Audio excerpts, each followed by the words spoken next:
Estamos começando uma série de lives, de estudos, aonde temos aqui o propósito de alcançar pessoas que, quem sabe, estejam com dúvidas. Esse é o nosso propósito, porque o tema desta live chama-se Como Entender. Eu me chamo Fortunato, sou presbítero e vamos começar essa live já apresentando. Estamos aqui com o presbítero Jefferson. Boa noite, Jefferson. Boa noite, saúdo a todos com a paz do Senhor. Estamos aqui também com a missionária Priscila. Boa noite, cumprimento a todos com a paz do Senhor Jesus. Amém, glória a Deus. Então, este estudo tem como tema Como Entender. Nós sabemos que quando nós temos um encontro com Jesus, quando nós aceitamos a Cristo, vamos a uma determinada igreja, aceitamos a Cristo, então passamos a fazer parte de uma igreja. E é natural quando as pessoas tendem a fazer isso, elas já encontram uma igreja formada, onde a liturgia do culto ela é dada para todos os tipos de pessoas. Então ali está pessoas jovens, pessoas que alcançaram Jesus, que aceitaram Jesus, que não têm um entendimento da palavra de Deus. Mas a liturgia do culto ela é dada para todos os tipos de pessoas que estão ali há um mês e que também está ali há um ano, há 10 anos, há 40 anos ali. E é natural a gente, num culto, você ouvir um pregador ou alguém falando uma palavra que você não entende. E aquilo gera dúvida entre você. E isso pode até trazer uma forma errada de enxergar a Deus. E o intuito desse estudo, dessas lives é isso. A gente tentar entender, porque nós sabemos que Deus é soberano em todas as suas vontades. Até naquelas que talvez ela é até contra nós mesmos. Mas permanece a vontade de Deus. Se é a vontade dele, então a gente tem que entender o porquê. Porque para tudo tem um propósito. Para tudo tem um propósito de Deus nessa terra.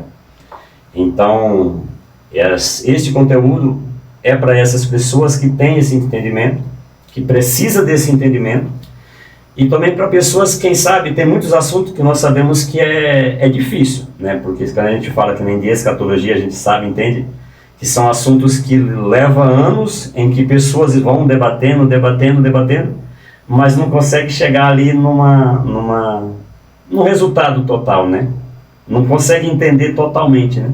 Aí fica-se um com uma tese e o outro com outra, né? Mas o propósito dessa aqui não é criticar nenhuma determinada igreja, não é criticar, não é apontar os erros, mas sim trazer um esclarecimento para aqueles que têm dúvida. Tem dúvida de um determinado versículo bíblico, que isso venha a ser esclarecedor, e que venha trazer que venha abrir a mente para que venha entender. Então, eu já queria começar aqui fazendo uma pergunta para vocês. Vou começar com a missionária Priscila, né? No começo, assim, da sua fé, ou no decorrer da sua caminhada, houve um dia em que você ouviu um versículo e você ficou sem entender aquele versículo? Ou que demorou um tempo para você entender? Sim, várias Aconteceu vezes. isso? Várias vezes. Você queria citar algum? Ou...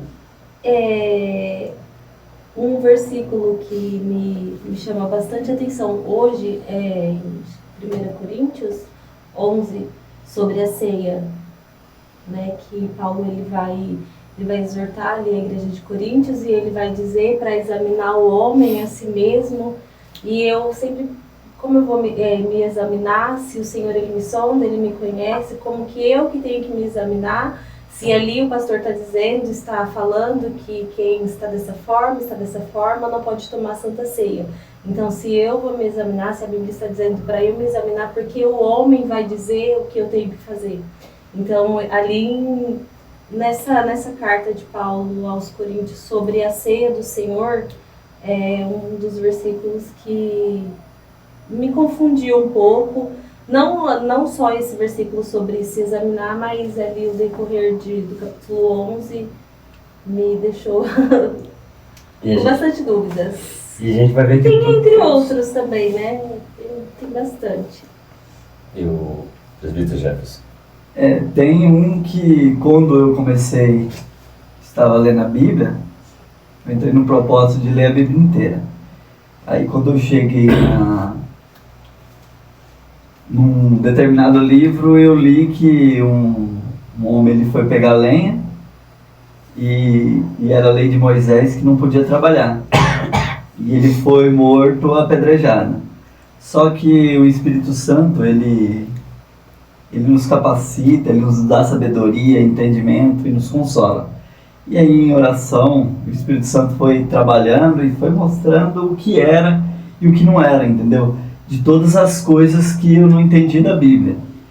Ele foi me mostrando, e assim eu sempre busco, em oração sempre busco o Espírito Santo, ele me capacita. E eu tenho muita confiança, eu confio no Senhor, e o que Ele deixou escrito é a palavra dEle, e é assim, isso. E a gente vê que se torna assim, o mais difícil é isso, né? É as pessoas terem a dúvida e não ir buscar aonde é a realidade da, né? Muitos voltam para casa com a dúvida, mas não buscam saber aonde tem a resposta, né? Porque a Bíblia ela tem resposta para tudo, né? Não tem nada que não possa ser explicado, né? Sempre a Bíblia vai explicar ela, né? Voltando nessa da ceia, também Paulo ele vai dizer aqueles que têm fome, que comam em casa. Então sempre eu me alimentava bem antes de cear, porque eu achava que se chegasse lá na hora da ceia, eu tivesse com fome, eu tava tomando a ceia indignamente. Mas aí depois que a gente vai estudar, que o Espírito Santo capacita, que a gente tem ali a conclusão, né, do que ele estava dizendo ali para aquele povo, que Paulo quer dizer com aquele que tem fome que come em casa, que ele não queria ali que tivesse aquele banquete, né, na ceia do Senhor. Aí eu falei, pronto, então agora ameniza um pouco, eu não preciso me alimentar tanto antes de cear, porque eu não estou tomando indignamente. E a gente entende isso, assim, uma maneira que eu vejo, né, enxergo isso, é que a ceia de Paulo era totalmente diferente da nossa, né? Sim. Então, assim, talvez até seja um erro nosso citar aqueles versículos hoje, né? Então, talvez hoje a gente não podia citar esses versículos que falam sobre a comida, porque ali Paulo falava lá para eles, né? E é um contexto totalmente diferente, né? do que a gente vive hoje, né? O que a igreja de Coríntios vivia e o que a gente vive hoje de Coríntios. Então, querendo ou não, a pessoa que está ali ministrando a ceia, ela colocou dúvida em você. Sim. Por ler um versículo que talvez não necessaria. Eu também não ter aquele interesse em me aprofundar, né? Em buscar do Espírito Santo também. Aquilo que me dão de alimento, se eu ingerir e engolir ali, pronto. Então eu tenho que digerir, eu tenho que procurar saber como é o que o Senhor quer falar através daquilo. Então tem toda uma preparação para receber a palavra do Senhor. Amém. Bom, vamos lá? Vamos. Então, aqui a gente vai mostrar alguns versículos. Se a gente for a Bíblia, são muitos. A gente vai ter conteúdo aqui para muito tempo. Versículos que trazem essa dúvida, né? Que é de difícil entendimento. Então a gente citou aqui, a gente vai citar vários aqui. E a gente já queria deixar aqui em aberto. Se você vai assistir essa live, se você vai assistir esse vídeo, se porventura tem alguns versículos em que você queira que seja relatado aqui, em outros vídeos, você pode estar descrevendo aí e deixando aí o que você queria que a gente tratasse nos próximos vídeos, né? Então o primeiro aqui que a gente deixou aqui para o nosso estudo está em Gênesis, no capítulo 4. Eu vou ler aqui do versículo 3 ao 7, para a gente estar aqui conversando sobre isso, né? Que diz assim: Ao cabo de dias trouxe Caim do fruto da terra uma oferta ao Senhor. Abel também trouxe dos primogênitos das suas ovelhas e da gordura delas. Atentou o Senhor para Abel e para a sua oferta, mas para Caim e para a sua oferta não atentou. Irou-se Caim fortemente e descaiu-lhe o semblante. Então lhe disse o Senhor: por que te iraste? E por que descaiu o teu semblante? Se procederes bem, não serás aceito, e se não procederes bem, o pecado jaz à porta, querendo conquistar-te, mas sobre ele deves dominar. Amém. E aí? Amém. Vamos começar aí aqui de início, assim, como que vocês poderiam já pontuar aqui para um entendimento, né? Porque aqui o assunto é: por que Deus aceita a oferta de Abel e não de Caim? Como que vocês podem entrar como seria aqui uma introdução nesse versículo? Como que começou? Como que nós podemos explicar o começo disso, né?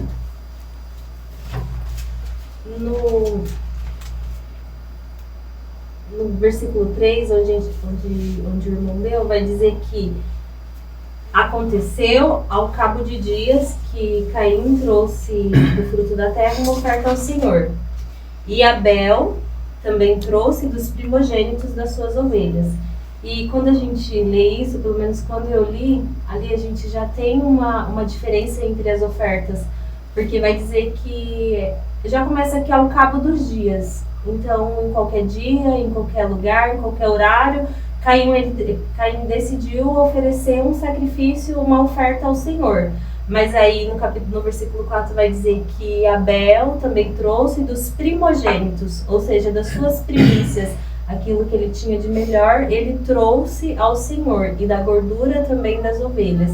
Então eu acho que a fé de Abel que chamou a atenção do Senhor, porque ele não precisava oferecer, aqui ainda não tinha a lei das ofertas de sacrifício, mas ali do seu melhor ele teve o coração e a fé de apresentar diante do Senhor.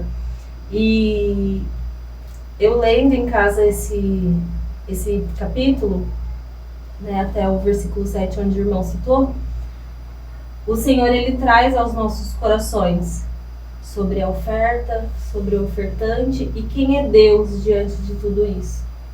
Porque nós somos o ofertante. A oferta é o sacrifício que nós estamos levando a Deus, que é o altar. Então a forma como Deus vai receber depende de como está o ofertante. Então aquele sacrifício que vai ser derramado no altar depende de como está o ofertante. E nós vamos ver que Abel ele usou da sua fé. Abel ele cria no Senhor. Tanto é que em Hebreus vai dizer, ele vai estar ali relatado em Hebreus 11, na galeria da fé. Porque pela fé Abel ofereceu a Deus maior sacrifício que Caim. Lá em Hebreus vai dizer que o maior sacrifício foi o de Abel. Talvez a gente olhe e fale, talvez ele tenha oferecido mais. Não, ele ofereceu maior, porque foi da sua fé, foi do coração, foi um sacrifício que agradou ao Senhor. Presbítero Jefferson. Eu creio que a irmã Priscila já falou praticamente tudo, né? Ela bem resumiu bastante. Mas o Senhor, quando que ele recebeu a oferta de Abel e de Caim, ele rejeitou a de Caim por causa do coração. Já quando a palavra diz que o pecado estava rodeando ele, Deus já tinha olhado para o coração dele. E aí Deus rejeitou a oferta dele, porque Deus não, para ele, o que ele levou já era de Deus, né? Todas as coisas são do Senhor. Então o Senhor queria o coração dele é quebrantado também, coração puro. Essa é a resposta. A gente podemos, assim, tirar uma análise de que, pelo fato de, talvez, a forma de Deus escolher, que a irmã falou, citou que vai, ali no Êxodo, vai ser estipulado, né, uma oferta. Na maioria das ofertas em que Deus pede ao povo ali, Deus vai determinar que seja ali um primogênito, né, um cordeiro, né, primogênito, né, sem defeitos, né. Mas até ali não tinha ordem de Deus escolhendo a oferta, se seria de animal ou se seria talvez aqui é um ponto para a gente começar a pensar que os dois ali, eles acabaram dando a oferta do que eles trabalhavam. Sim. Só que assim, vendo a missionária Priscila falando, a gente consegue notar que Abel, ele se preocupou naquilo que ele ia entregar, né? Quem sabe talvez Caim olhou em qualquer árvore. Então, muitos têm essa tese de falar, não, ele deu fruto de qualquer árvore, né? Talvez, será que teria ali um tipo de árvore em que ele olhasse e falasse, não, essa daqui Deus vai aceitar mais do que as outras, né? Porque que nem o presbítero Jefferson falou, que Deus vai rejeitar a oferta quando ele olha o coração de Caim. Sim, coração. Mas até esse momento, Deus já conhecia os dois, né? Sim.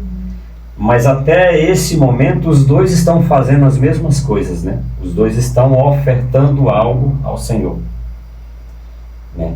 E isso a gente tem que pensar aqui também. Imagina o pensamento de Caim em olhar e falar assim, não, mas eu também ofertei algo. Tá, mas eu ofertei algo do que eu trabalho, eu sou lavrador, cuido das plantas, das frutas, né? Para a gente tentar entender, imagina ele chegando e vendo Deus ali aceitando a de Abel e rejeitando a dele, né? Mas é que a missionária Priscila falou, né? E o presbítero Jefferson inteirou que naquele momento o que eles entregaram ali, acho que para Deus não tinha tanto interesse em si, porque Deus estava mais preocupado com o ofertante, né? Com o coração do ofertante, né? Até coloquei aqui que a oferta simboliza a alma do ofertante, né? A entrega dele. E o ofertante, que somos nós, e Deus, que simboliza o altar. Então, toda vez que a oferta ela chega até o altar, aí Deus ele vai decidir se ele vai absolver ou se ele vai condenar, que foi o que aconteceu com Caim, que aí entra no que o irmão Jefferson falou, que o Senhor ele olhou a forma como ele estava apresentando, como estava o coração dele diante da entrega daquela oferta. E é o que a gente vê hoje, né, nos nossos dias. A adoração ao Senhor é uma oferta ao Senhor. E será que o Senhor recebe toda a adoração? O Senhor não recebe toda a adoração. Porque muitas vezes o coração do ofertante não está voltado para o altar do Senhor. Então... Com ódio, com mágoa. Isso. Deus não aceita. A oferta, se estiver com ódio, com mágoa, a oração... não ouve as orações e não aceita a adoração. Interrompida, né? As orações são... O próprio Jesus vai citar naquela passagem, né? Que se você tem algo, né, contra o seu irmão, que você guarde a sua oferta, né? Vá lá, se concede, se reconcilie, para que Jesus ali, o Deus, pudesse aceitar aquela oferta. E isso é forte, porque assim, imagina quantas ofertas estão sendo alçadas ao Senhor. E quantas Deus tem aceitado e quantas Deus tem rejeitado. O Senhor ele não quer saber a quantia, o tamanho. Quando a gente lê, quando aquela viúva vai entregar só uma moedinha, o Senhor olhou com bons olhos para ela, mas ele olhou para ela fazendo aquela oferta, levando o gasofilácio. Era a única coisa que ela tinha. Deus ele não quer quantidade, ele quer qualidade de coração, né? E assim, é algo que chama muita atenção nossa aqui, que talvez seria a sequência, né? Eles chegaram a ofertar, os dois ofertaram, fizeram as suas ofertas. Teve ali a rejeição de Deus, que o próprio Deus falou para ele, né? E aí, isso aqui é o que às vezes as pessoas focam só em Deus rejeitando a oferta, mas as pessoas esquecem de focar nesse próximo passo, que seria aqui a intenção. Qual que teria que ser ali o comportamento de Caim a partir do momento que Deus rejeitar? Porque Deus ele pode rejeitar, ele é soberano, é ele quem determina, ele faz a hora que ele quer, ele faz com quem ele quer. Só que as pessoas esquecem que esse Deus, ele é misericordioso. E por mais que ele não aceite uma oferta minha hoje, mas aí dependendo do meu relacionamento com ele, beleza, ele não aceitou a minha oferta hoje.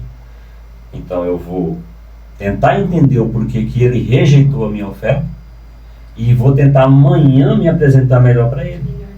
Sensibilidade. Só que daí isso que muitas vezes as pessoas até deixam de trazer à tona para que as pessoas entendam isso. E aí muitas vezes, porque assim, o que Deus, quem sabe Deus queria ali? Deus queria que eles mudassem o seu pensamento. Que nem o presbítero Jeff falou. Deus olhou e conheceu o seu coração. Deus sabia que ali, naquele momento, ele não estava inteiramente.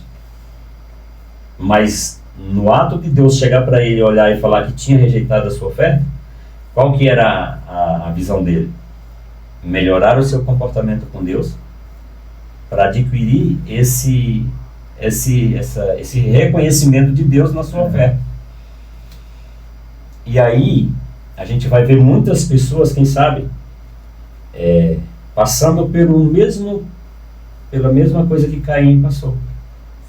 Porque assim, seríamos influenciados a praticar o que não é bom por uma vontade de Deus? Quantas pessoas que às vezes entram numa determinada igreja por um determinado tempo, tentando buscar algo, né? Ou até porque um profeta, um pregador ali prometeu, né? Quantas pessoas não vêm à igreja querendo um resultado de algo que eles desejam, né? Porque hoje em dia tem muito isso, a pregação da prosperidade, né? Venha que Deus vai te dar carro, venha que Deus vai te dar casa, venha que Deus vai... Deus, ele pode dar.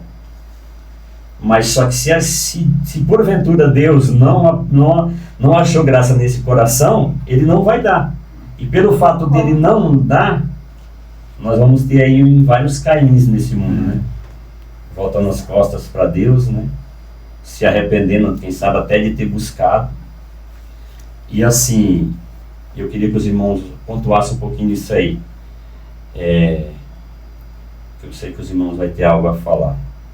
Como que é essa situação de você ver pessoas mudando o seu comportamento depois de uma rejeição de Deus, sendo que, na verdade, eles tinham que, o contrário, né? Buscar mais Deus para que isso venha se resolver no seu relacionamento entre ele e Deus. Deus trabalha no coração do ser humano. Eu, quando eu entrei na presença do Senhor, meu coração era um. E depois, buscando o Senhor, ele foi moldando, a mente vai mudando, né? O coração. E a cada dia, o Senhor, ele vai nos lapidando. Não é da noite por dia, né? Mas buscando o Senhor e crendo que Ele pode fazer, e Ele faz. Ele trabalha em nossa mente e em nosso coração. Se você crê, Ele trabalha, Ele molda o coração e a mente do ser humano. Até chegar num ponto que Ele vai começar a usar e vai começar a trabalhar ali da forma que Ele quiser. Porque o alvo da gente, quando a gente entra na presença do Senhor, e o que Ele quer também é usar a gente, né? A gente ser usado por Ele. A gente não estamos aqui em vão. Não veio aqui só para fazer peso em cima dessa terra, para conseguir carro e moto, não. A gente temos que saquear o inferno, ganhar alma para Jesus.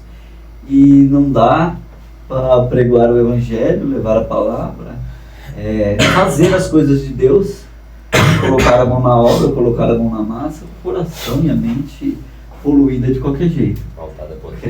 Creio que leva um tempo, mas o Senhor, Ele trabalha, Ele molda.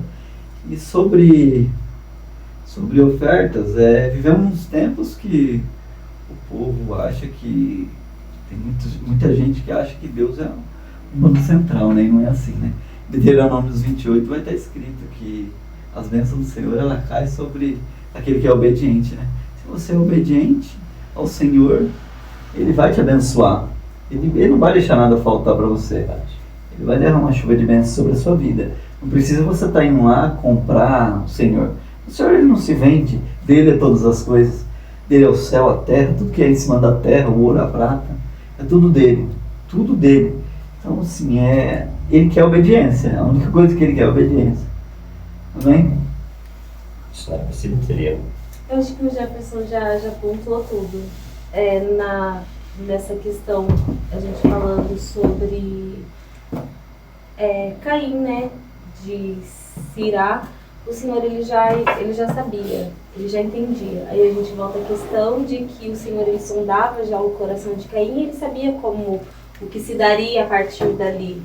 Então, talvez se o Senhor tivesse recebido aquela oferta naquele momento, quantas outras ofertas Caim não teria apresentado diante do Senhor inválidas? Com né? certeza. Porque nem tudo que, como a gente falou, nem tudo que a gente oferece o Senhor recebe. Nem tudo o Senhor recebe. Às vezes o nosso coração pode estar, a nossa adoração, os nossos lábios podem estar adorando ao Senhor e o nosso coração. Então eu acho que o Senhor ele sabe de todas as coisas, ele sonda tudo, nosso pensamento. Eu amo o Salmo 139 e eu li ele bastante por esses dias estudando essa palavra, que vai dizer que o Senhor ele sonda, ele nos sonda. Então ele conhece o nosso íntimo, o nosso, não há de onde nós possamos fugir da presença do Senhor. Não tem para onde fugir. O Senhor ele nos conhece. E nessa intenção de Caim, o Senhor ele já sabia. Ele conhecia e sabia o que aconteceria dali. Quando nós vamos ler a sequência, né? Nós vamos ver ali que com essa rejeição, Caim vai encontrar o seu irmão, né? Talvez ali pelo ódio ou inveja, não sei qual foi o pensamento, o sentimento dele naquele momento. Ele vai tirar a vida do... Então assim, ele, em vez dele tratar com Deus ali, né, da forma certa, né, pedindo perdão, quem sabe, tentando ali um direcionamento como que ele tinha que agir para que Deus viesse aceitar, ele vai tentar resolver do outro lado, né, e fazendo isso, endureceu mais ainda o seu coração. Ele entrou mais em trevas, né, se o seu coração já estava duro, já estava sendo rejeitado por Deus, ele se tornou ainda mais... ficou pior a situação dele, né? Então o que nós podemos trazer assim, de aprendizado nisso é que Caim não foi castigado por Deus rejeitar a sua oferta, né? Quando nós vamos pregar ou ministrar sobre tudo isso, Caim não é castigado pela oferta que Deus não aceitou, mas ele é rejeitado por Deus pela atitude dele a partir do momento em que Deus não aceita a sua oferta. Porque dali só piorou mais a situação. Porque ele vai cometer ali a morte no seu irmão e as coisas vão ficar mais difíceis ainda, né? Então assim, trazendo uma luz dessa palavra, se porventura tem alguém hoje, em determinado momento em que se encontra por essa situação, porque Deus podemos citar aqui a mulher cananeia, né? Que ela vai procurar Jesus para que Jesus cure a sua filha. Sim. E ela vai até Jesus e Jesus rejeita. Jesus vira as costas e continua andando. Ela poderia muito bem voltar para trás ali reclamando, né? Porque até então ali foi uma rejeição de Jesus. Mas ela faz ao contrário de Caim, ela vai lá e fala, não, eu preciso insistir. Por que que ele não quis falar comigo? Por que que ele não quis me atender? Então assim, ela foi buscar Jesus. E quando ela busca pela segunda vez ali, então ela tem ali o resultado. Jesus atende, Jesus cura, né? Então, que fique de aprendizado para nós isso. Que Deus pode rejeitar uma oferta nossa hoje. Mas se ele rejeitar, que nós venhamos entender o porquê, né? E venhamos nos posicionar para que o nosso relacionamento com ele possa mudar, né? Glória a Deus. Então, vamos passando para o outro texto, que se encontra em Juízes, capítulo 11. Pode ser esse, né? A irmã já está abrindo ali, vou pedir que a irmã leia lá. Juízes capítulo 11, verso 30 e 31, para a gente meditar. Juízes 11, 30. E Jefté fez um voto ao Senhor e disse: se totalmente deres os filhos de Amon na minha mão, aquilo que, saindo da porta de minha casa, me vier ao encontro, voltando eu dos filhos de Amon em paz, isso será do Senhor, e oferecerei em holocausto. Amém.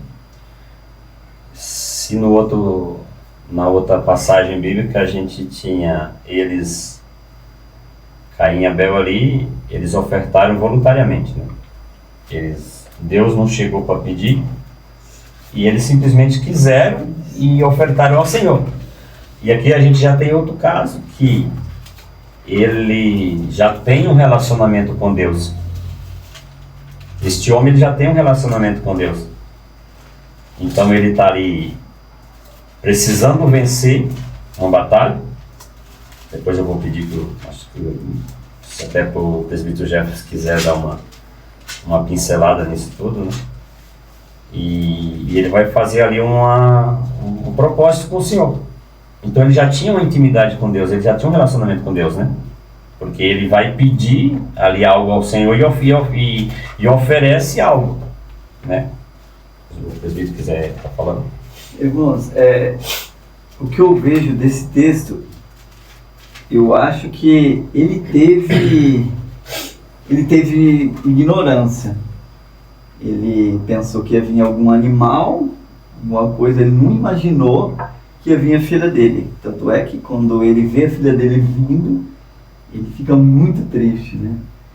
Então, assim, o que eu imagino, quem já morou em áreas rurais, quem já mexeu com animais, quando você chega onde tem os animais, que é o tratador, que é o dono daquela propriedade, eles vêm procurando a pessoa que vai dar o alimento. O que pode ter passado na mente dele é, quando eu chegar, pode vir um animal que for, que eu vou prestar em holocausto a Deus. Ele não imaginou que ia vir a filha. E ele com certeza, ele era conhecedor da palavra. Que no tempo de Juízes, já existia o Pentateuco, né? Que era as leis de Moisés. E ele era conhecedor da palavra. Foi uma pessoa que cresceu foi rejeitado, teve uma revolta muito grande, que ele foi rejeitado, ele era filho de uma prostituta, e o pai dele e os seus irmãos colocaram para fora, e assim, eu creio que nessa parte ele foi ignorante, hipócrita, e acabou errando nisso, né? Errando na oferta que ele fez, né? No propósito que ele fez, prometeu, né? E ele foi homem a cumprir aquilo que ele tinha prometido, né? Só que vamos lá que tem duas teses. Tem uns que defendem que a filha de Jefté, ela morreu virgem, ela não teve mais filhos, não se deitou com um homem, continuou virgem, morreu virgem na sua velhice, e outra que ele ofertou. Mas em Deuteronômios, a palavra do Senhor diz que o Senhor ele detesta oferta de ser humanos, né? Que antigamente o povo que era de outras religiões que não criam em Deus, criam em imagem deuses que não existiam, eles ofertavam crianças. E eu creio que Deuteronômio 18 10, 12. Isso. Sim. Essa palavra, ela como o Jefferson falou, tem duas, como posso falar, vertentes, duas teses. É muito fácil da gente ler e dizer que ele ofereceu a filha em sacrifício. Mas também, por outro lado, a gente vai olhar, como o Jefferson já mencionou, que ele era conhecedor. Ele conhecia a palavra do Senhor, ele sabia que o Senhor não se agradaria de uma oferta humana. Mas, por outro lado, também ele não sabia que a filha dele, que ia aparecer ali diante dele, no momento que fosse se cumprir, né, a palavra. Mas, olhando para Deus, como eu já falei aqui, o Senhor ele é onisciente, né? Ele conhece desde o princípio até a eternidade. Então o Senhor, ele tem conhecimento de tudo.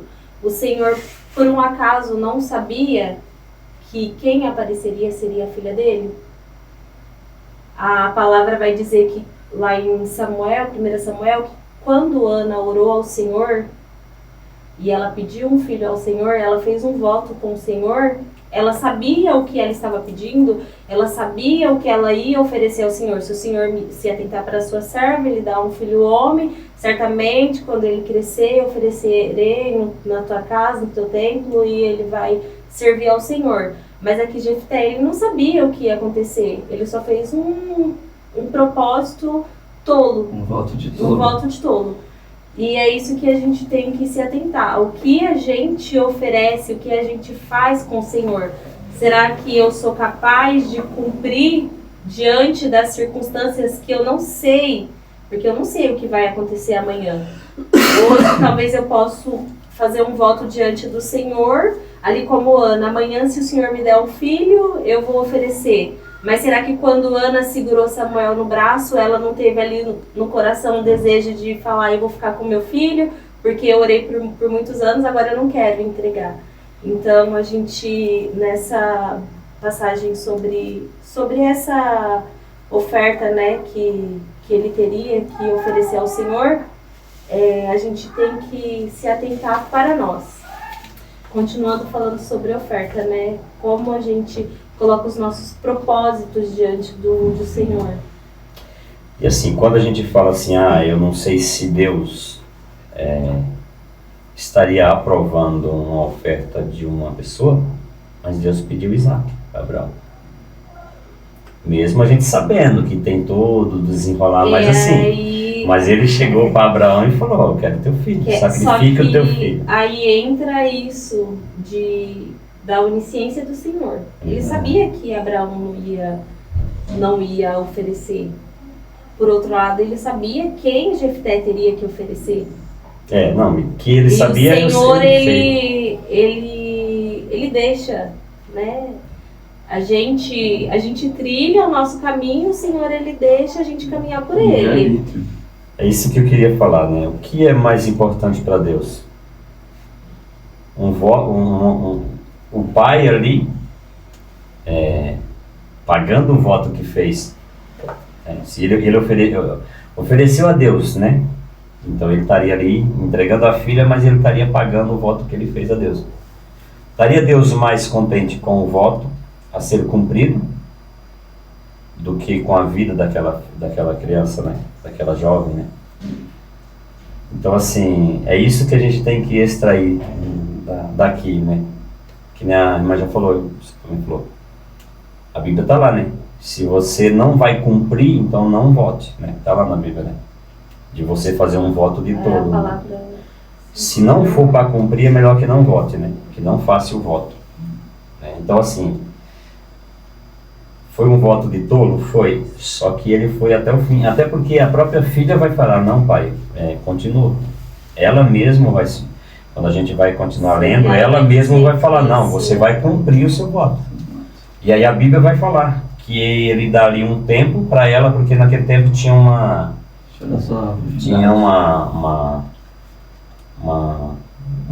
crença, né? Que até quando morria uma jovem, que ela não tinha conhecido homens, né? Que ela não tinha casado, as pessoas se reuniam e ficavam ali dias lamentando a virgindade daquela pessoa. E por esse lado também, Deus ele ministrava no meu coração quando eu estava lendo. Assim, a gente pergunta, né? A gente quer saber, Senhor, nem tudo o Senhor ele vai falar. Mas a respeito disso também, que vai dizer que ela era a única filha dele, né? Então, se ele só tinha ela de filha, de repente, por esse lado também de ela não ter um marido, de não casar, ali a linhagem dele também ia terminar. Ali a sua descendência, né? Não ia ter mais netos, filhos. Então, por esse lado também, né, dela ter se dedicado ao serviço do Senhor, porque ela pode ter ficado também se dedicando. Então, para não ter descendência, talvez também essa seria a lamentação dele, né? E para o homem era muito honroso ter a sua descendência levada adiante, né? Quando Saul quando ele está ali perto ao morrer, ele fica preocupado de que a sua descendência ia acabar, ia ser exterminada, né? Então eles tinham muito esse cuidado com a sua descendência ser levada adiante, né? O seu nome ser levado adiante, né? É no 34, no versículo 34, né? Que vai dizer que ela era sua única filha. Não tinha ele outro filho nem filha. No 37 fala aqui, né? Disse mais a seu pai ela. Aqui quando ela se oferece, né? Ela fala: mas concede-me este único pedido, deixa-me ir por 2 meses, que desça pelos montes e chore a minha virgindade, eu e as minhas amigas. Que é do que nós acabamos de falar, né? A crença deles chorar a virgindade. Disse ele: vai, e deixou-a ir por 2 meses. Ela foi com suas amigas e chorou a sua virgindade pelos montes. Ao fim dos 2 meses, ela voltou a seu pai. Cumpriu nela o voto que tinha feito. Então ele cumpriu. A Bíblia está falando que ele cumpriu. Nela o voto que tinha feito. Entendeu? Então aqui a Bíblia é clara em falar que ele foi até o fim. E qual é o voto que ele tinha feito? De matar. Que ele ofereceria. Então assim, aqui a Bíblia deixa claro que ele matou. Ele matou ela. É porque tem alguns estudiosos, né, que eles vão dizer que talvez ali o povo que estava diante do altar, porque um sacrifício de holocausto é um sacrifício totalmente queimado. Ali em Deuteronômio 18 vai dizer que é abominável aos olhos de Deus um sacrifício humano. Então imagina um povo reunido diante do altar vendo um homem exterminar ali a sua própria filha, queimar para oferecer em sacrifício. Eles sabiam que Deus não iria aceitar, mas por outro lado também a Bíblia é clara em dizer que quando ela voltou ele cumpriu nela o voto que ele tinha feito ao Senhor. E o que eu vejo assim de bem importante é que o temor eles tinham, tanto ele quanto em Abraão. Eu vejo pessoas que tinham temor de Deus. Em chegar a um determinado ponto, você vê, tudo bem, Deus, eu acho que todo mundo vai pensar dessa forma. Deus não queria que Abraão matasse Isaac. Mas ele queria que Abraão fosse lá e Abraão, ele fez a lenha, pôs a lenha, amarrou o filho e levantou o braço. Eu creio que se Deus não chamasse Abraão, ele ia sacrificar o filho. Porque no ponto em que ele chegou, ele ia sacrificar o seu filho. E o que a gente tira de importante nessas passagens bíblicas é que as pessoas elas iam até o último ponto pela sua vida com Deus, para cumprir, para ser fiel a Deus. O fato de tirar ali a vida da sua filha, imagina só ali o temor que ele tinha a Deus. Porque eu acho que hoje em dia a gente oferece para Deus: Senhor, eu vou dar R$100, se você me abençoar com aquele emprego eu vou dar R$100. Quantos não pega daquele 100 e dá 10 ou nem dá, né? Acaba até se esquecendo, né? Então isso faz a gente abrir a mente referente a isso. A que ponto nós estamos do nosso relacionamento com Deus, ao ponto de nós cumprirmos. Primeiro, vamos saber fazer os nossos votos, né? Para que a gente não venha chegar numa situação dessa. E se nós fizermos os nossos votos, que nós sejamos fiel o suficiente para dar ao Senhor aquilo que nós prometemos. Tem até uma passagem que fala de Sansão, né? Sansão, ele é escolhido na barriga da sua mãe ali, tem toda aquela trajetória. Ele é humilhado, ele fica em toda aquela situação. E aí vai ter até um debate aí, né? Que uns falam que ele não foi salvo porque ele se suicidou. Mas ali naquele momento, ele entregou a sua vida para cumprir um voto ao Senhor. Porque Deus falou: você vai para você salvar a sua nação desse povo. Só que Deus queria que ele resolvesse esse problema vivo, né? Deus deu a ele capacidade para vivo, né? Com saúde ali, tudo certinho. Mas se ele não fez do jeito que Deus quis, Deus aceitou que fosse daquele jeito. Então assim, ele forçou aquelas colunas mestres ali e aquele lugar desceu matando aquelas pessoas que Deus havia determinado que era para ele matar, né? E a palavra vai dizer que ele matou mais gente em sua morte do que em sua vida. Então isso aqui deixa em aberto isso. Talvez assim, para nós pensarmos que Deus, eu sei que ele não vai, a Bíblia fala que Deus não tem prazer na morte do ímpio, né? Mas ele sabe que se uma pessoa que é salva, a morte dele para Deus, simplesmente ela vai chegar mais rápido até ele, porque assim, se ele já está salvo, já é dele. Só vai mudar o tempo na terra. Eu creio dessa forma. Então acho que se for para cumprir um voto para Deus, eu creio que aquela menina foi salva. Porque se o pai dela era conhecedor da palavra, eu creio que ela também tinha ali, seguia também os ensinamentos, né? Então simplesmente ela não viveu aqui na terra, talvez o que era para ela viver, pelo voto que seu pai fez, mas eu creio que ela foi salva.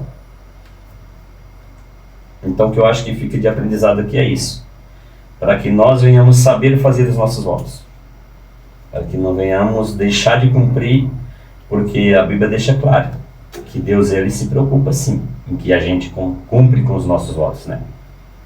Os irmãos tiverem mais alguma coisa para falar sobre esse texto? Os votos não é só... muitos pensam em oferta, né? Eu vou ofertar. Os votos ao Senhor é fazer a obra do Senhor. Às vezes a gente, vamos falar, eu quero ser um presbítero, eu quero ser um diácono, eu quero ser um pastor, mas não vai até o fim. E o Senhor quer uma obra completa. Se você deu o seu sim, vai até o fim. E o sangue bate na canela, mas quem está em cima ali. Se Deus te chamou, Ele confia em você. Faz certo, bonito, porque não é só dinheiro não. A obra ela é completa, né? A obra ela tem que ser feita no trabalho, a obra ela tem que ser feita dentro de casa.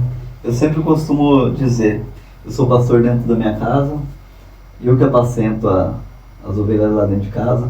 Lá dentro de casa eu que prego, lá dentro de casa eu que disciplino, e eu sou presbítero dentro da minha casa. Lá em casa, quando alguém está doente, que precisa olhar um jamão com os olhos, é eu que vou, é eu que ensino. Eu sou diácono dentro da minha casa, e também sou evangelista no trabalho nas ruas. Eu me cobro muito nisso, a gente tem que se cobrar muito nisso. Isso agrada ao Senhor, não só dentro da igreja. Você dentro da igreja chegar hoje dentro da igreja com um terno bonitinho, é muito fácil. Agora, temos que ver a nossa vida lá fora. Temos que pastorear lá fora, temos que evangelizar lá fora, temos que exercer um presbitério e um diaconato lá fora, não só dentro da igreja. Deus ele olha não só dentro da igreja, mas lá fora também. Porque entra aí em de você ofertar ao Senhor. Quantas vezes nós prometemos, Senhor, esse ano eu vou fazer tal coisa. Quando eu cheguei na presença do Senhor, eu entreguei minha vida ao Senhor. Eu me ajoelhei no chão. Eu falei, Senhor, eu me rendo ao Senhor. Eu me entrego a minha vida ao Senhor. E eu entreguei a minha vida ao Senhor. Eu me entreguei pela metade, eu entreguei por inteira. E sempre quando eu sou chamado para algum ministério, o povo, às vezes, será que vai dar conta? Será que vai dar conta? Mas eu creio no Deus que capacita, eu creio no Deus, eu sirvo o Deus do impossível, o Deus que molda, o Deus que lapida e o Deus que está comigo. Então Ele me ajuda. E se Ele me chamou, Ele é fiel para cumprir a obra que Ele começou na minha vida. E eu vou até o fim. Enquanto estiver nessa terra, eu estou aqui para fazer a obra. Do meu jeito simples, às vezes não sei falar, às vezes sou ignorante, às vezes na forma de me expressar, mas eu creio que o Senhor vai me capacitando a cada dia mais. A minha vida é dele, tudo que eu tenho está na mão dele, meus bens materiais, a minha vida das minhas filhas, a vida da minha esposa, a minha vida, tudo está na mão do Senhor, é tudo dele, para a honra e glória dele. Amém? Essa é a minha oferta que eu tenho ao Senhor. Mas e assim, é muito simples a gente, ali no auge de você querer almejar e alcançar tantas coisas, você prometer para Deus. Emoção, na emoção, né? Emoção. momento. Sair daquela situação, vou né? fazer isso, aquilo, mas quando passa a situação, o momento, esquece quem tirou, quem livrou, quem fez, quem proveu. E muitas vezes, até quando somos estimulados a fazer, porque sabemos que tem vezes que somos estimulados. Às vezes não foi Deus quem determinou tudo, né? Mas Deus já tem um chamado na vida. Mas assim, somos estimulados e nós não temos a perder quando nós aceitamos e fazemos a vontade de Deus, né? Talvez ali só se adiantou um pouquinho daquilo que Deus já tinha para fazer, né? Porque já é um propósito. Eu confesso que teria mais alguma coisa sobre esse texto? Não. Mas eu acho que o que deixou claro foi isso desse texto, né? Talvez tem pessoas que têm medo de ouvir essa passagem. É uma passagem que não é muito pregada, né? Eu não sei por que os irmãos não pregam muito sobre essa passagem, né? Porque assim, mas assim, o que fica de aprendizado é para nós sabermos aquilo que nós prometemos para Deus. Porque Ele é fiel. Quem é o mentiroso é o outro lado, né? O adversário. Então Deus, Ele quer que as coisas sejam feitas verdadeiramente. Então por isso que Ele já fala, se não vamos cumprir, que nós não fizemos o voto, não façamos o voto, né?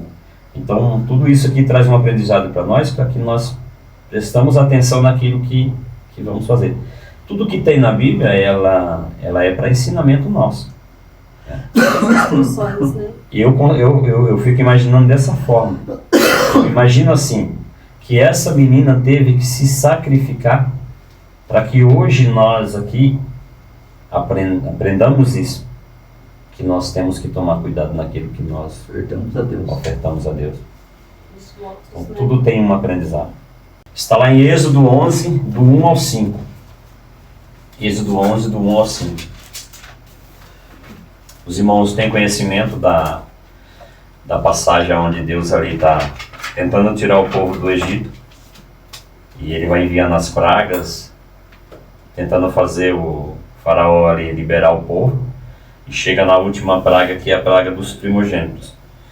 Diz assim a palavra: disse o Senhor a Moisés: ainda uma praga trarei sobre Faraó e sobre o Egito, então vos deixará ir daqui. E quando vos deixar ir, é certo que vos expulsará completamente. Fala agora aos ouvidos do povo que cada homem peça ao seu vizinho e cada mulher à sua vizinha joias de prata. Não é esse texto. É Êxodo 11. Êxodo 11. Que é Êxodo 11 mesmo, mas eu quero que fale dos primogênitos. O Senhor... No final, no 5 lá embaixo.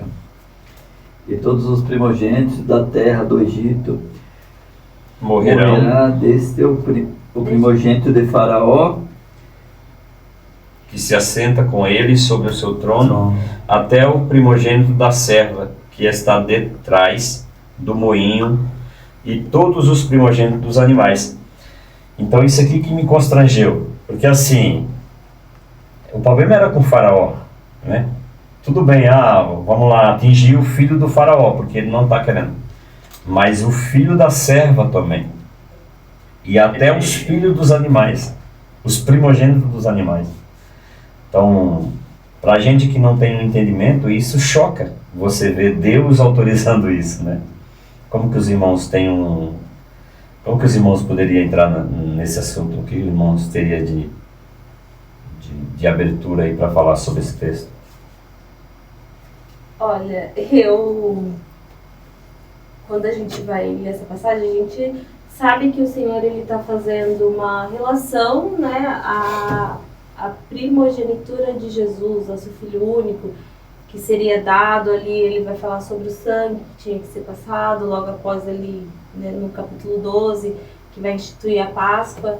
Mas quando a gente vê o Senhor ele dando essa ordem para Moisés, para dizer que os primogênitos todos seriam mortos, o irmão falou que ali o Senhor ele teria que tratar com o Faraó, porque era o coração dele que estava endurecido, né, diante das ordens de Deus. Então era só com ele. Mas quando a gente vai ver o tempo que esse povo passou no Egito, quantos não humilharam, quantos não contribuíram para que aquela escravidão fosse pior do que fosse ruim. E eu até escrevi aqui que não seria necessariamente crianças, porque quando a gente fala os primogênitos, a gente vai imaginar crianças pequenos. São os mais velhos, né? São os mais velhos. Ali Faraó, o filho dele, poderia ser menor, poderia ser pequeno, porque ainda não tinha herdado o trono, né? Mas ali quantos não tinha de 40, 50, 60 anos, quantos não tinha morrido, nascido, quantos ali dos hebreus não tinha passado pela mão do pai, do vô, do tio, daquele que agora é primogênito. Então o Senhor ali, eu creio que diante dos primogênitos, Ele está dizendo, pela vida deles, né? Não que o Senhor, a gente não pode também imaginar Deus como vingador, porque Deus não é vingador, mas Deus, Ele protege o seu povo. E ali, diante da morte dos primogênitos, o Senhor, Ele está fazendo uma referência para o povo que estava escravo, para os hebreus, dizendo, tudo quanto vocês sofreram na mão deles, agora pela minha parte, né, eu estou, como assim eu posso dizer? Castigando, um castigo. Então, houve pranto, houve dor, houve tristeza. Mas quando a gente olha ali para os primogênitos, a gente não pode imaginar que eram crianças, que eram pequenos. Eu posso imaginar que haviam ali pessoas mais velhas, né, que estavam agora morrendo por tudo que tinha feito o povo de Deus passar. Porque a gente vai ver que durante toda a trajetória aqui, principalmente no Antigo Testamento, o Senhor, Ele livra o seu povo. E quando o Senhor, Ele livra o povo da mão dos inimigos, a palavra vai dizer em diversas vezes que o Senhor, Ele dá o inimigo na mão do seu povo. Então ali o Senhor, Ele está tomando para si os inimigos e mostrando que Ele é Deus na vida dos hebreus, que Ele era Deus na vida do seu povo. Amém. O que eu vejo dessa passagem é Deus, Ele institui um povo, né? Que é o povo que vem da raiz de Abraão. Esse é o povo de Deus. Esse povo estava escravizado ali na mão dos egípcios. E Deus, quando Ele vai tirar o povo, começam as 10 pragas. Até chegar na 9ª, até chegar na 10ª, já tinha se passado bastante coisa. E o povo não se aquebrantou o seu coração. O povo podia quebrantar o coração e falar, não, eu vou fazer parte desse povo aí, eu vou ir junto com eles. Eu vou me render a esse Deus aí. Esse Deus é poderoso. E o povo não se rendeu. E sobre o peso daquela multidão do povo do Egito, estava um rei, que era o Faraó. Era todo ele que tomava conta de tudo. Se ele dissesse sim, sim, se não, não. Então tudo que aconteceu, ele foi avisado. Se não liberasse o povo, ia vir mais coisas. E o Egito já tinha passado por muita coisa. A praga das pedras, da chuva de pedras, né? Dos gafanhotos, tinha morrido os animais, tinha passado por muitas coisas. E ele, como um líder, ele foi hipócrita, ele deixou vir muitas e muitas coisas. Então todo o peso, toda a culpa, por a hipocrisia de Faraó de não ter liberado o povo. Então, que acabou morrendo a primogenitura daquele povo. Ele foi muito hipócrita de não ter liberado o povo. E Deus conhecia o povo, né? Viu que não se rendeu, assim como Deus, a Arca de Noé, aquele povo estava totalmente contaminado pelo pecado, se jogado na perdição. E Deus vem e fala, não, vamos acabar com isso daí. E Deus pega e destrói tudo. Acaba com aquilo ali. Deus já conhece, Ele sabe, porque o Senhor está toda a sabedoria. O ser humano nunca vai entender ter um pouco da sabedoria de Deus. Ele sabe de todas as coisas. Ele é perfeito e maravilhoso. E a sua sabedoria soberana e grandiosa. Então, ele pensa além de nós. É muito difícil muitas coisas a gente compreender. Mas, assim, Vendo o presbítero Jeff falando, aí a gente abre até um leque aqui. Você vê, por causa da desobediência de um líder. Muitos pecaram, né? Muitos foram ofertados as suas vidas, né? Quanto que isso não acontece, né?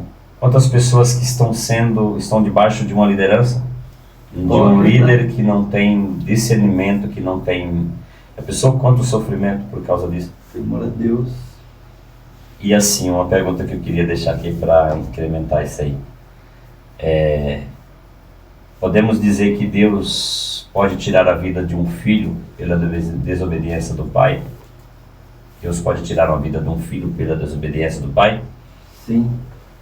A plateia tá concorda? Pode sim, meu irmão tem Quando Davi ele peca contra Deus, que ele acaba mexendo no que não era dele. Ele viu uma mulher, ele se encantou por ela e ele vai e fornica com ela, né? E acaba engravidando ela. E fruto daquele pecado, Deus poderia falar que ele se arrependeu, né? Quando Jonas vai falar com ele. Isso. Natan, desculpa. Natan vai falar com ele, ó. Profeta Natan. O profeta Natan. Você fez isso e isso. Você tinha muitas ovelhas e você vai pegar uma ovelha que não é sua. E ele acaba se arrependendo. Ele se arrependeu. E ele já tinha engravidado ela. Mas assim, Deus permitiu que aquela criança morresse. E ele perdeu os outros filhos também, né? Ele foi castigado 4 vezes. Sofrimento da família. Uma filha foi estrupada, o outro filho matou o outro porque estrupou a filha. E o outro se rebeliou até contra Davi, né? Sim. Absalão, que vai, estrupa as mulheres de Davi e faz aquela calamidade. Davi pagou 4 vezes mais por aquela atitude. Praticamente os 4 filhos morreram por causa da desobediência de Davi. Pode ser, né? Sim. Quando a gente vai ver essa passagem de Davi, por mais que ele se arrependeu, ele se prostrou, ele chorou, mas o Senhor permitiu, né, que acontecesse pela desobediência.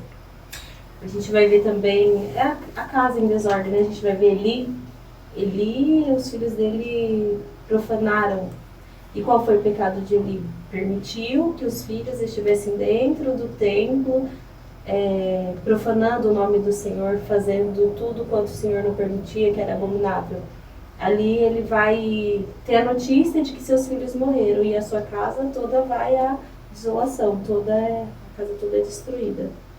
Difícil. Essa história de Davi, ela traz muito ensinamento, né? Uma vez que eu já estudei essa passagem, e eu olhei, eu vi, a gente consegue enxergar ali Deus, uma intimidade de Deus com Davi, né? E a gente tem esse entendimento que se a gente pedir para Deus, Deus pode dar aquilo que a gente almeja.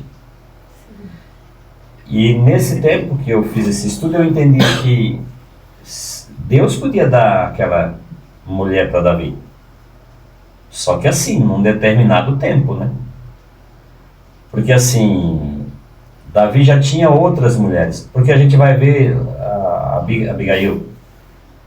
Abigail era aquela mulher que Davi estava lá no campo, lá e daí Davi pede o alimento para o marido dela. Só que o marido dela era ruim de coração e ele nega de dar o alimento para Davi. E Davi vai para tentar matar o homem. E ela vai lá e intercede, né? A Davi fala que não é para fazer, né? Acaba cedendo a alimentação.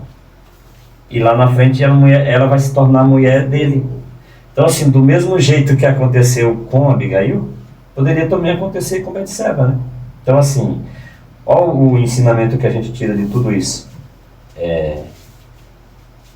Na maioria não, todas as vezes em que nós pecamos e que deixamos as coisas acontecer é em consequências das nossas atitudes, né? Olha o que o Davi fez. Olha que tanto sofrimento que ele trouxe. Mas da mesma mulher em que Deus tirou o filho para castigar, para repreender Davi pelo que fez, nasceu Salomão, que foi ali um filho de honra para Davi, né? Então, assim, só que no tempo de Deus. Então, isso olha o ensinamento que traz, assim, de uma simples conversa ao que saiu, porque de tudo que nós temos que fazer. E você vê que Davi, ele brigou até a última hora ali, né? Pelo filho, né? Sim. Mesmo sabendo que era um filho de um erro, a Bíblia vai falar que ele brigou até o último momento. Ele se prostrou, ficou sem comer, mas aí quando ele recebeu a notícia, né, de que o menino tinha morrido, ele se tomou banho, se alimentou. Isso aí. E ele reconheceu, né, que ele tinha errado reconheceu o erro, né, diante do Senhor. A Bíblia fala. Salmo 51, ele vai relatar certinho, ele vai dizer para o Senhor devolver, dar novamente a alegria da salvação, que naquele momento Davi ele não tinha mais. Creio que no momento de tristeza ele deve ter pensado: o Senhor se irou contra mim e tudo que eu conquistei até aqui diante do Senhor, com o Senhor, foi quebrado. Mas não, ele se prostra, a Bíblia vai dizer que ele se prostra e se arrepende, né? E olha que importante, né? A Bíblia não fala que ele ficou revoltado com Deus e começou a praticar um monte de coisas erradas. Ah, já que Deus não aceitou mesmo, já matou meu filho, agora eu vou começar a fazer tudo errado. Não. A missionária Priscila acabou de falar.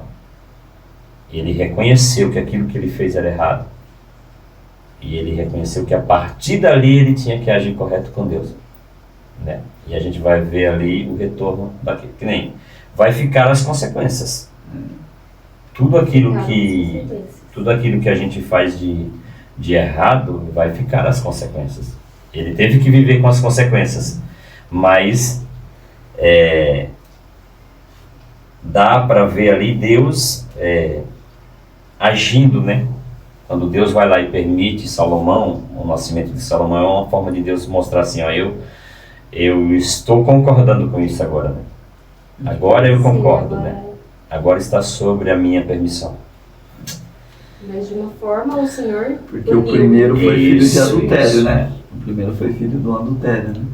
Porque ela era casada ainda com o esposo dela.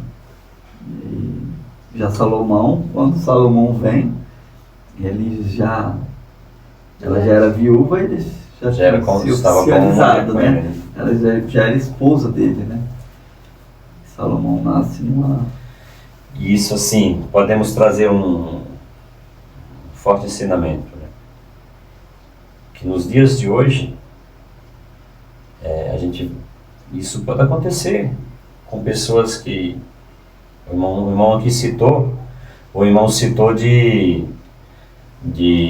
da sua preocupação de ter a sua vida ali na vontade de Deus, né?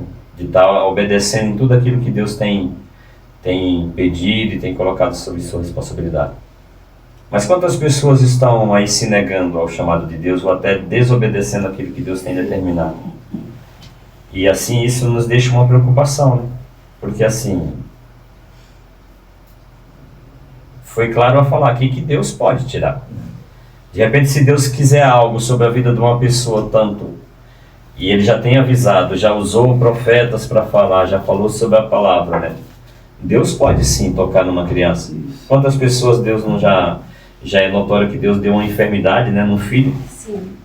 Para que lá no hospital a pessoa se voltar, né, aos caminhos do Senhor. Né? Quebrantasse o Senhor, né? Eu conheço, tem uma amiga que hoje ela serve ao Senhor, tem a idade do filho dela 15 anos. E o testemunho dela é muito bonito em relação a isso. De o Senhor ter livrado o filho do leito de morte. E ali ela e o esposo dela se prostraram e eles aceitaram Jesus. E a preparação, né? Porque ela fala que a equipe médica eram todos cristãos. Todos serviam ao Senhor, enfermeiro, médico. E aí eles falaram, se você crê em algo, então essa é a hora. E como ela já tinham, né, plantado a semente, então ela falou que eles se ajoelharam ali e aceitaram Jesus. Eles aceitaram Jesus. Sempre esse apelo, né?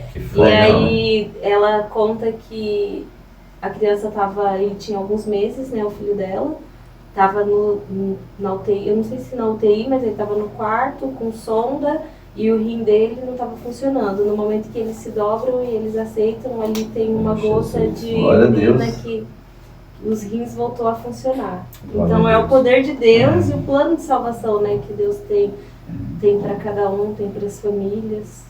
Talvez o Senhor pode usar no leito de morte, o Senhor pode levar até o leito para permitir o arrependimento, ou o Senhor sabe, como a gente já está dizendo aqui desde o início, o Senhor ele conhece a intenção do coração de cada um, sabe que a pessoa não vai voltar, não vai se voltar para ele, acaba deixando que o pior venha a acontecer, né? Como nós dizemos no começo, né? Deus conhece a cada coração, né? O som dos corações Ele conhece. Que nem está lá em Ezequiel 18, que Deus... É que assim, na Bíblia é dessa forma, Deus ele nunca trabalha, ele nunca tem ali um jeitinho certinho para trabalhar de todo, né? Para cada situação ele vai trabalhar de um jeito diferente.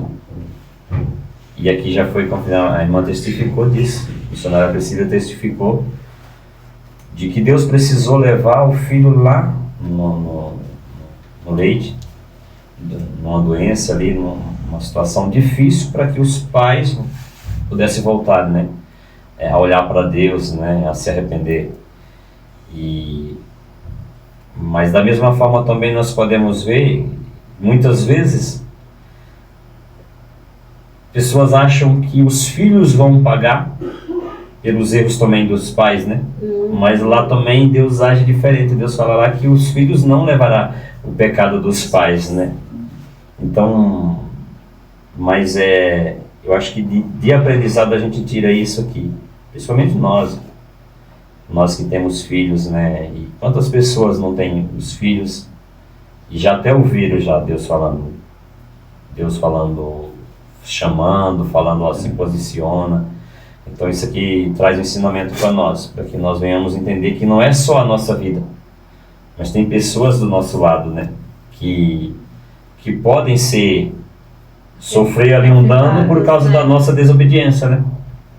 Com certeza. E isso às vezes a gente tem que ter um pensamento até ali no nosso vínculo da igreja, né? Onde a gente congrega, né? Eu fico imaginando isso, quantas pessoas estão ali, quem sabe, vivendo de uma maneira errada numa determinada igreja, ali na sua comunidade, porque é só você olhar para a Bíblia, né? Aqui em Êxodo mesmo onde a gente estava. Quando a mão do Senhor pesava ali, pesava para todo mundo, não era só para aquela pessoa que tinha feito algo errado, né? Quando Acã vai lá e pega aqueles despojos que não era para pegar, você vai ver, Deus vai lá, o exército vai lá, eles acabam perdendo a batalha ali, e quantas pessoas não foram mortas por causa daquela desobediência, né? Então traz um ensinamento para nós isso, para que nós venhamos prestar atenção, porque tem pessoas do nosso lado que podem sofrer um dano por causa nossa, né? Às vezes uma atitude que a gente tem pode causar um grande dano. Deus, em cada família, Deus levanta um. Deus vai até o fim, até essa pessoa se render. E quando essa pessoa se rende ao Senhor, essa pessoa ela leva um grande testemunho. Como posso te dizer? Essa pessoa ela se torna um canal de bênção, não só para sua casa, mas ali na sua rua, no meio dos seus vizinhos, no meio da tua parentela. Então é por isso que a gente devemos vigiar, orar e dar um bom testemunho. Porque um tropeço que você dá, uma falha que você dá, quando você se decidir regredir, não está regredindo só você, está regredindo os seus filhos, a sua esposa, seu vizinho às vezes vai precisar de uma palavra, de um testemunho. pessoal do seu trabalho. Então, sobre as suas costas tem um grande peso, um peso leve, né? Porque Jesus, ele ajuda, Jesus capacita. Ele está no controle de todas as coisas. Só basta orar, buscar na palavra, se consagrar, entregar a vida para Ele, que Ele vai... Esse fardo é bem levinho. Eu acho que nós não poderíamos, vamos finalizar, né, com Abraão, já foi citado várias vezes, mas eu acho que é uma passagem muito forte para isso, né? Como pode Deus pedir para Abraão sacrificar o seu filho? Os irmãos conhecem a passagem. Ali, Deus faz uma promessa para Abraão. Abraão fica, acho que se não me falha a memória, 20 anos, 25 anos, oferecendo o holocausto ao Senhor todos os dias, né? Oferecendo oração ao Senhor, né? Pelo filho, né, que Deus havia prometido. E aí Deus vai e permite que nasce criança, né? Nasce Isaac. E foi algo, não foi Abraão quem pediu, né?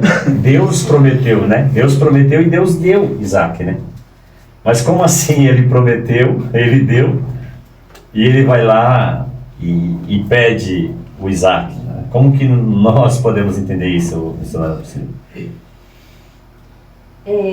Eu quero ler Salmo 139, eu citei bastante aqui, mas principalmente nessa passagem do sacrifício de Abraão, Salmo de número 139, verso 7, o verso 1 e depois vou lendo.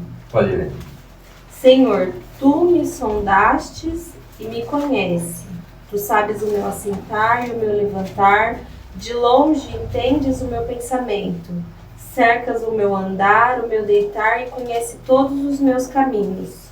Não havendo ainda palavra alguma na minha língua, eis que logo, ó Senhor, tudo conheces. Tu me cercastes por detrás e por diante e puseste sobre mim a tua mão. Tal conhecimento é para mim maravilhosíssimo, tão alto que não posso atingir. Para onde eu mirei do teu espírito, ou para onde fugirei da tua face? Se subir aos céus, lá tu estás. Se fizer no inferno a minha cama, eis que tu ali estás também. Se tomar as asas da alva, se habitar nas extremidades do mar, até ali a tua mão me guiará e a tua destra me sustentará. O Salmo 39, ele vai falar sobre a onipresença e a onipotência de Deus. Quando o Senhor ele pede para que Abraão ele faça esse sacrifício, como meu irmão falou, o Senhor ele fez uma promessa para Abraão. Ali em Gênesis, né, acho que a partir do capítulo 12, vai dizer que o Senhor ele chama Abraão e ele faz uma promessa a Abraão. Ele vai falar, sai do meio da tua parentela, vai para um lugar que eu vou te mostrar ali, eu te farei pai de nações, né? E então, quando a palavra do Senhor, depois de muito tempo, 25 anos após a promessa, vem se cumprir sobre a vida de Abraão, agora ele se vê nessa situação, a qual o Senhor pede o seu único filho, o filho da promessa, o filho do qual seria, né, de qual viria, porque a palavra diz que ele teve sim lá Ismael com a sua serva, né, com a serva de Sara. Porém, a promessa do Senhor, ela estava sobre a vida de Abraão e sobre a vida de Sara. Então, ali, Isaac era o único filho dos dois. Então, a promessa estava sobre a vida de Isaac, a descendência estava sobre a vida de Isaac.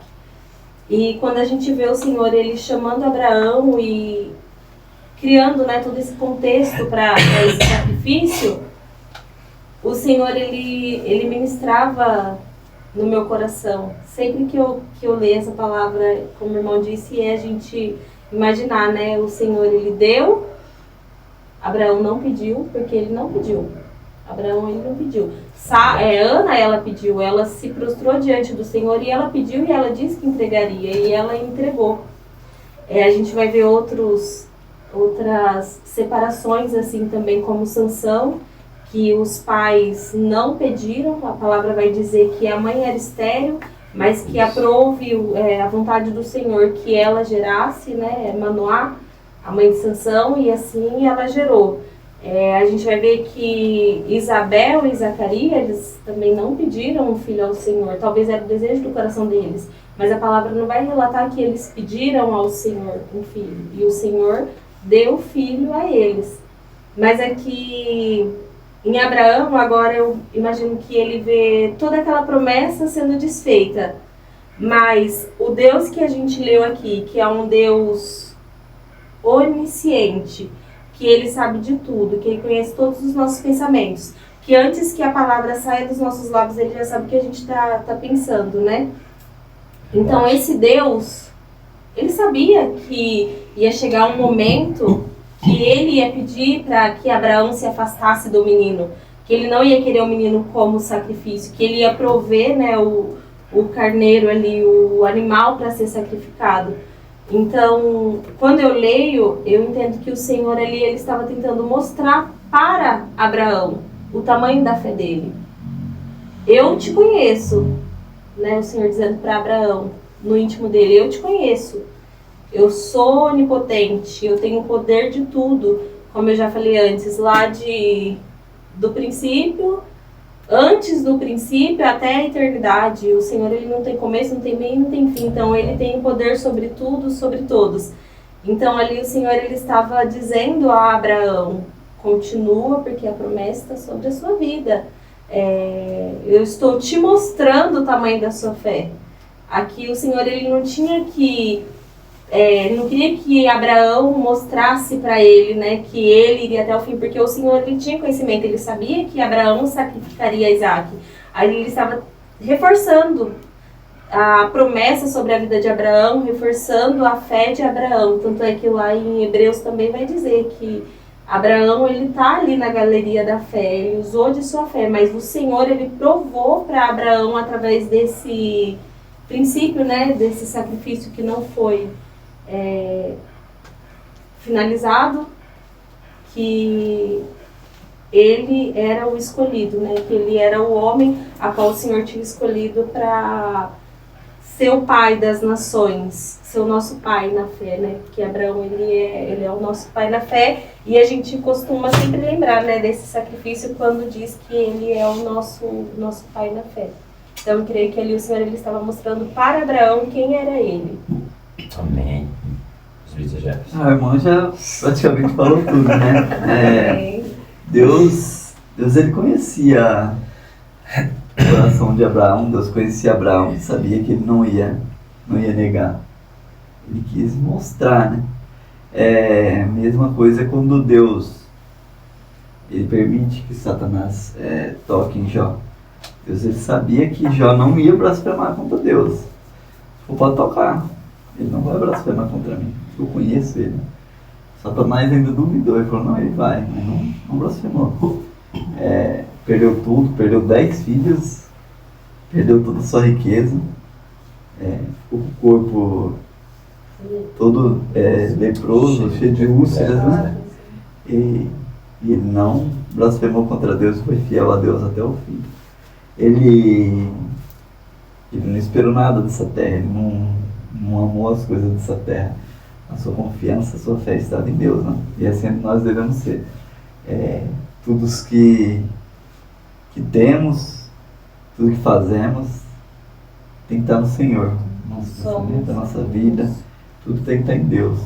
A nossa herança é o Senhor. Tudo é o Senhor. A gente, todas as coisas estão no domínio dele. E assim tem que ser na nossa vida também. Amém? Amém. E que nem trazendo aí eu acho que tudo que, se for colocarmos aqui o ensinamento de tudo essa live, né? Esse estudo,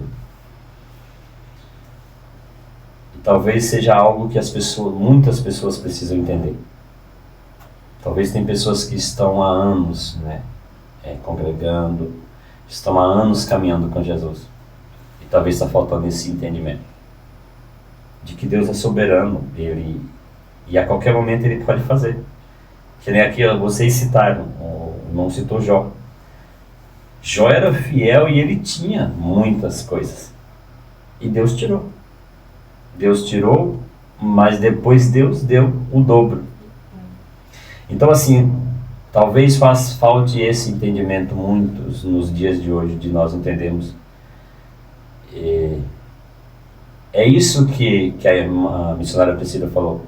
Quando Abraão subiu naquele monte, levando o seu filho, o filho da promessa, um filho que ele não tinha pedido, um filho que Deus havia prometido para ele, ele sabia que o mesmo Deus que prometeu e deu, era o mesmo Deus que talvez, o mesmo Deus de Jó que poderia dar novamente. Sim. E aquilo não mudava o seu relacionamento com Deus. Então hoje nessa live falando de ofertas, falando como entender, muitas vezes nós nos prendemos naquilo que Deus fez.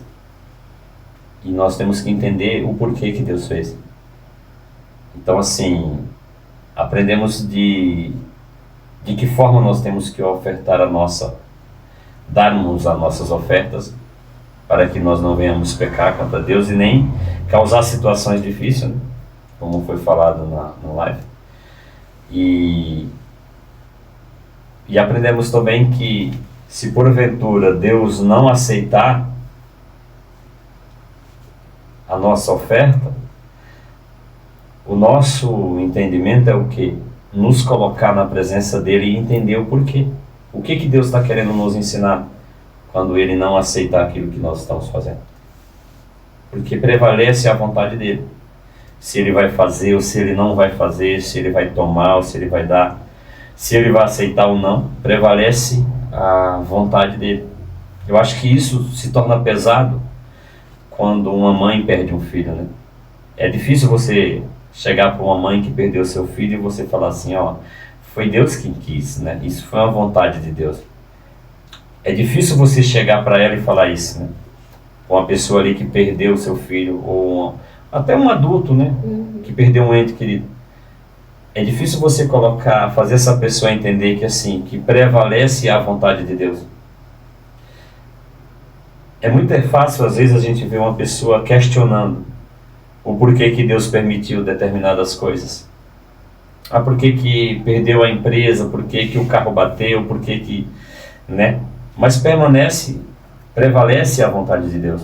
Eu acho que não sei se é a visão dos irmãos, a gente entender que se amanhã algo acontecer, a gente entender que assim, foi permissão de Deus, então Ele vai permitir que novamente aconteça,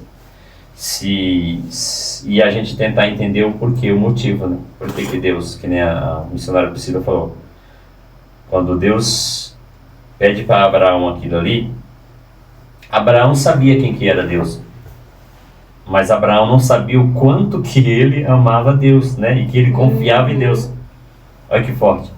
Porque quando ele se oferece a entregar o próprio filho, ali Deus mostrou para ele que ele não sabia o quanto que ele amava Deus e quanto que ele confiava em Deus.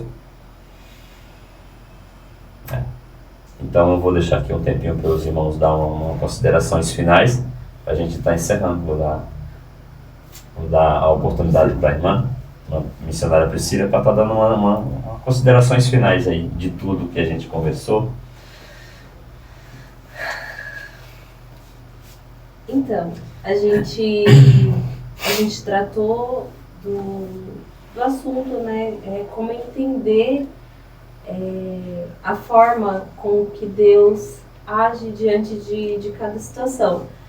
E a gente tem que entender, né?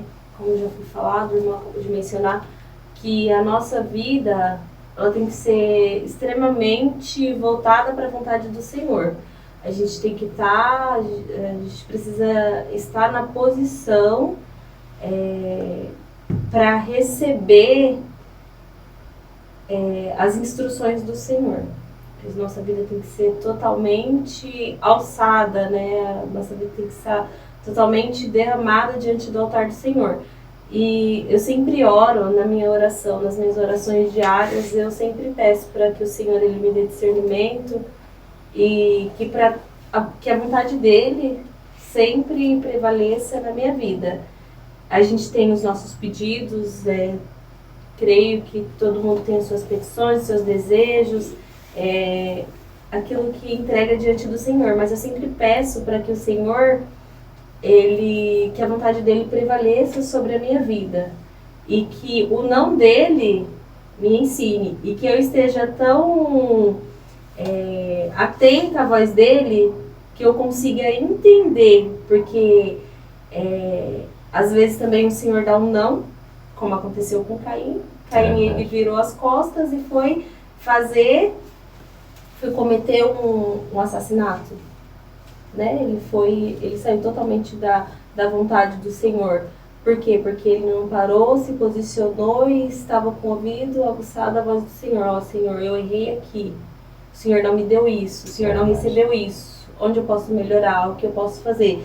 Então é interessante a gente pedir para o Senhor, né, para que a vontade dele prevaleça, mas a gente saber entender o não do Senhor e saber reconhecer a voz do Senhor quando ele diz não, né? Saber entender o porquê que o Senhor diz não, porque o Senhor lhe diz não, mas se a gente for buscar o Senhor, ele vai dar aquela resposta, por que não aconteceu, por que ele não fez, e que a gente possa estar voltado para a vontade do Senhor. Porque nós somos filhos, somos servos, a minha vida, eu sou totalmente dependente de Deus, eu sempre falo isso, Senhor, eu sou dependente, totalmente dependente. Eu quero ir onde o Senhor vai, eu quero estar onde Jesus está, eu quero sentar onde Jesus está sentado, eu quero falar aquilo que Jesus falaria, eu quero... que às vezes a gente está sentado, né, em um lugar, aí a gente, às vezes eu paro e penso, vem aqueles, você fala, Jesus falaria isso? Se Jesus estaria sentado aqui agora, Jesus já teria se retirado. Então a nossa vontade, o nosso ser, ele tem que estar completamente voltado para a vontade do Senhor, porque nós somos criaturas, nós somos criados por Deus. Foi o Senhor quem nos criou, então Ele que nos molda todos os dias para a vontade, para a honra e para a glória dEle. E como o Jefferson já mencionou aqui, que o nosso ser também possa estar voltado para a obra do Senhor. Porque tem muitas pessoas que precisam, tem muitas pessoas que já receberam a semente, que precisam que alguém vai lá e regue. Tem algumas árvores que deram frutos, mas que agora os frutos caíram, tá ali só os galhos secos, não consegue mais produzir. Então que a gente seja também instrumentos na mão do Senhor. E que a gente consiga entender o Senhor dia após dia. E através da palavra dele, da leitura da palavra, o Senhor ele se revela, ele fala conosco. Amém. Amém. Agradeço a oportunidade. Presbítero Jefferson. A palavra do Senhor vai dizer que Davi, ele era rei, ele tinha tudo. Tinha mulheres, tinha dinheiro, tinha tudo. Ele tinha poder. E quando ele pega contra o Senhor, ele fala assim, Senhor, retire tudo de mim, mas não retire de mim o teu Espírito. O Espírito de Deus que habita em nós, ele nos capacita para várias coisas. Além de nos moldar, nos fazer servos de Deus melhor, fazer pai de família melhor, fazer um filho melhor, fazer um irmão para a nossa comunidade melhor, ele nos capacita a entender a palavra dele. Eu, quando comecei a ler a Bíblia, eu não sabia ler direito, porque meu estudo é bem pouco. E o Senhor foi me capacitando, eu tive fé. Eu comecei a ler e fui perseverando. Já li 45 livros da Bíblia, falta 21 ainda eu vou terminar de ler, para honra e glória do Senhor. Eu vou lendo e relendo. E o que me revela, o que me ensina, é o Espírito Santo que habita em mim. E a resposta para a Bíblia está na própria palavra. Além do Espírito Santo que habita em nós, nos ajudar a dar entendimento, ele nos capacita. E a palavra do Senhor diz que o que olhos não viu e penetrou no coração do homem, não penetra no coração do homem, é o que Deus tem preparado para nós. Nada nessa terra vale a pena se não tivermos Deus, se não tivermos o Espírito Santo, se não estivermos caminhando conforme a vontade do nosso Senhor Jesus Cristo. E a palavra dele diz que sem mim nada podereis fazer. O poder é dele, a honra é dele, a glória é dele, e ele capacita. Quando ele fez um chamado, ele confiou em você, então ele vai te capacitar para você cumprir aquele chamado e fazer a obra dele aqui em cima dessa terra. E é isso, amém? Amém. Então, gostaria de estar falando, se você gostou desse conteúdo, se você achou importante, compartilhe. E conforme eu havia falado no começo da live, se tem algo que você queira que a gente esteja aqui estudando ou passando, deixa aí nos comentários, fale aí o que você gostaria de que fosse falado aqui, como entender. E esperamos que esse conteúdo venha trazer que seja relevante a vocês, que vocês possam buscar na palavra, porque a palavra ela vai revelar. Peça discernimento a Deus. Se tem uma dúvida, busque a resposta, porque Deus vai responder. Então esse é o nosso intuito, fazer com aquilo, como foi falado aqui, né? Aquilo que Deus tem nos dado, estamos ofertando, para que aqueles que têm dúvida possam também receber. Então é isso, vamos terminar com a oração. Vou pedir para a missionária Priscila estar fazendo essa oração e logo já estaremos encerrando a live, em nome de Jesus. Pai amado, Jesus querido, nós te louvamos, Senhor, te glorificamos, Senhor, por esta oportunidade. Meu Deus, o Senhor é santo, grandioso, maravilhoso, Pai. Bendito, Senhor, em todo tempo, Senhor, é o teu nome. Jesus amado, Pai querido, nós te louvamos, Senhor, te glorificamos, Senhor, por esta palavra, Senhor, a qual, meu Deus, o Senhor tem colocado em nossos corações nesta noite. Pai, aqueles que irão ouvir, Senhor, que o Senhor possa entrar, Senhor, nos lares, meu Deus, adentrar, Senhor Jesus, os corações, meu Deus, o íntimo, meu Deus, de cada pessoa. Meu Deus, que a tua palavra venha trazer, Senhor Jesus, conforto, consolo, Senhor, exortação, meu Deus, para os corações. Pai amado, Deus querido, capacita o teu povo, Senhor, com discernimento, com entendimento, Senhor, da tua palavra. Meu Deus, que o Senhor continue abençoando a vida do presbítero, Senhor Fortunato, a sua família, a sua casa, Senhor Jesus, a vida do presbítero Jefferson, Senhor, a tua família, a tua casa. Meu Deus, que o Senhor continue usando, Senhor Jesus, os teus filhos, Senhor, os teus servos, Senhor, como instrumento em tuas mãos. Abençoe este trabalho, meu Deus, o qual se inicia, Senhor. E eu creio, meu Deus, que pelo poder, Senhor Jesus, do teu nome, grandes coisas o Senhor ainda irá fazer, Pai, através deste projeto. Que vidas, Senhor, serão encontradas. Que vidas serão, Senhor Jesus, transformadas, meu Deus. Porque toda honra, Senhor, toda glória, exaltação será dada, Pai, ao teu nome. Obrigada, Senhor, por este momento. Nós te glorificamos em nome do Senhor Jesus. Amém. Glória a Deus. Glória a Deus.